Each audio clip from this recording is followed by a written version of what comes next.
கடல் நோக்கி நதிகள் பாயும், ஒளி நோக்கி மலர்கள் சாயும். அகிலமும் படைத்த என் தலைவா, என்னை நோக்கி வருவதேன்? கடல் நோக்கி நதிகள் பாயும், ஒளி நோக்கி மலர்கள் சாயும். அகிலமும் படைத்த என் தலைவா, என்னை நோக்கி வருவதேன்? குருவிகள் பறந்திடும் நேரத்திலே ஏனி தேவையில்லை. குருவிகள் பறந்திடும் நேரத்திலே ஏனி தேவையில்லை. நீரில் மீனினம் நீந்திடவே படகு தேடி செல்வதில்லை. நீரில் மீனினம் நீந்திடவே படகு தேடி செல்வதில்லை. ஞாலம் தாங்கும் எந்த நிறைவா, என்னை நாடுவதேனா? ஞாலம் தாங்கும் எந்த நிறைவா, என்னை நாடுவதேன்? கடல் நோக்கி நதிகள் பாயும்.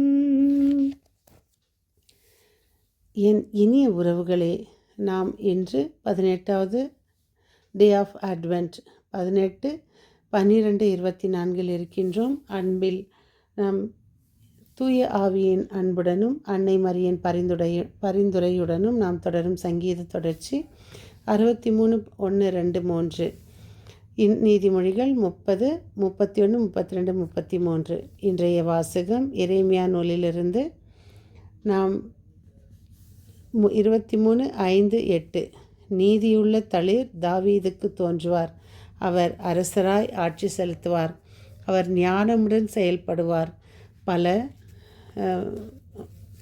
பலர் எந்த சந்தேகத்துக்கும் இடம் கொடுக்காமல் இது நடக்கும் என்று முன்னறிவித்த எரேமியா. நாம் இன்றைய தூய நற்செய்தி மத்தேயு 1:18-24. தாவீதின் மகனான யோசேப்புக்கு மனம் ஒப்பந்தமான மரியாவிடமிருந்து இயேசு பிறந்தார். Love is God, what is chase, love is what you two.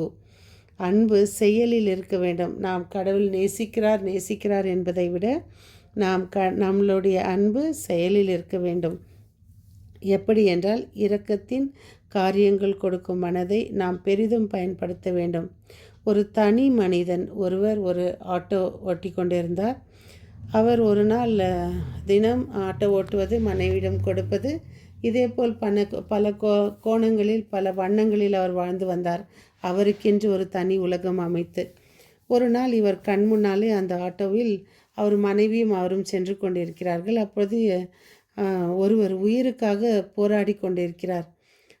அவரை எடுத்து ஹாஸ்பிட்டல் கொண்டு போகலான்னு மனைவியிடம் சொல்லும்போது, அன்று ஏவாள் ஆரம்பத்தில் எப்படி ஆதாமை ஏமாற்றி கொடுத்து, இவரும் அதே போல்தான். இன்று வர எல்லா பெண்மணிகளும் ஓரளவுக்கு அப்படியாக இருக்கலாம், இல்லை இல்லாமலும் இருக்கலாம். அது அவர்களுடைய விதி.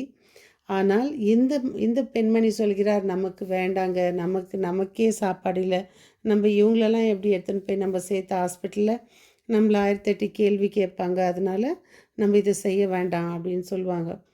அப்போது அவர் அதை கொஞ்சம் கூட அந்த மனைவி பேச்சை கேட்காம அவர் போயிட்டு அந்த உயிருக்கு போராடி கொண்டு இருக்கிற மனுஷனை ஹாஸ்பிட்டலில் சேர்த்து இருந்து அவருக்கு அந்த கடைசி அந்த தருணத்து வரல இருந்து உதவி செஞ்சு விடு செல்கிறார். இதுபோல் நாட்கள் கடந்தன. அவருடைய எங்கு சென்றாலும் அவருடைய வாழ்க்கை பாதை மாறியது. அவர் ஒவ்வொரு நாளும் எடுக்கிற முடிவுகள், முயற்சிகள் அவருக்கு வெவ்வேறாக காட்சி தந்தன. அவர் சரி நம்ம இதை செய்வோம் என்று ஒரே ஒரு முழு முயற்சியோடு ஹோப் ஆஃப் மிஷன் என்ற அந்த மனிதன் பல ஆயிரக்கணக்கான மக்களை, உயிருக்கு போராடுபவர்களை, வீதிகளில் திரிபவர்களை, எந்த நிலையில் இருந்தாலும் அவர்களை கொண்டு போய் அவர்கள் கடைசி நேரம் வரை அவர்களுக்கு உதவி செய்து இன்று பெரிய சோஷியல் ஒர்க்கர் என்று பல அவார்டுகளுக்கு சொந்தக்காரர். This is God, what is you do in அன்பு செயலில் நாம் காட்ட வேண்டும் என்பது. Love is what you do. அதை அன்பு நம்ம செயலில் செய்யணும். அப்போது இந்த மாதிரி நிறைய அவார்டுகள் வாங்கி இன்றும் அந்த குடும்பம் பெரிய உதவிகள் செய்து கொண்டு வருகிறார்கள். இதுதான் நாம் செய்ய வேண்டிய அன்பு செயலில். எபேசியர் 4:22 சொல்வது போல, எனவே உங்களுடைய முந்தின நடத்தையை மாற்றிக்கொள்ளுங்கள். அவர் மாற்றிக்கொண்டார் பார்த்தீங்களா? அவருக்கு அந்த விஷன் வந்ததும் உடனே, விஷன் என்றால் அவர் கண் முன்னால் இருந்தது. அதான் கண் முன்னால் இருக்கிற ஒரு மனிதனை, ஒரு உயிரை, ஒரு ஆத்மாவை நம்ம எந்த விதத்துலேயும் நேசிக்காமல் கண்ணுக்கு பின்னால் இருக்கிற கடவுள் எப்படி நேசிக்கும்னு சொல்லுவோம். அதே போல் உங்களுடைய முந்தின நடத்தையை மாற்றி நீங்கள் தீய நாட்டங்களால் ஏமாந்து அழிவுறும் பழைய மனிதர்க்குரிய இயல்பை களைந்து விடுங்கள். அவர் பாருங்க, அது எல்லாவற்றையும் மாற்றிக்கொண்டு இன்னைக்கு ஒரு புனிதர் போல பல காரியங்கள் செய்து வருகிறார். இன்றைய நற்செய்தி வாசகத்தில் தூய யோசேப்பு தூதர் வழியாக பெற்ற வெளிப்பாட்டில் பல செய்திகள் அடங்கியுள்ளன. இது கடவுளின் திட்டம். தூய ஆவியின் வல்லமையால் இயேசு உருவாகி இருக்கின்றார். தொடக்க நூல் 1:2. பிறக்கும் குழந்தைக்கு இயேசு என்று பெயரிட்டு யோசேப்பு உரிமை பெறுகிறார். ஆகவே சட்டப்படி இனி இயேசு யோசேப்பின் மகன். யோசேப்பு தாவீது குலத்தில் தோன்றியவர் என்ற காரணத்தால் இயேசு தாவீதின் மகனாகவும் உரிமை பெறுகிறார். ஆண்டவரின் தூதர் யோசேப்பின் குழப்பத்தை தெளிவுபடுத்துகிறார். நாம் வாழும் வாழ்க்கையில், குடும்பத்தில், சமுதாயத்தில் பல்வேறு குழப்பங்களை, சந்தேகங்களை நாமாக ஏற்படுத்தி அதிலே வாழ்க்கையை தொலைத்து கொண்டிருக்கிறோம். யோசேப்பு தூதர் பணித்ததை செய்தார். மரியா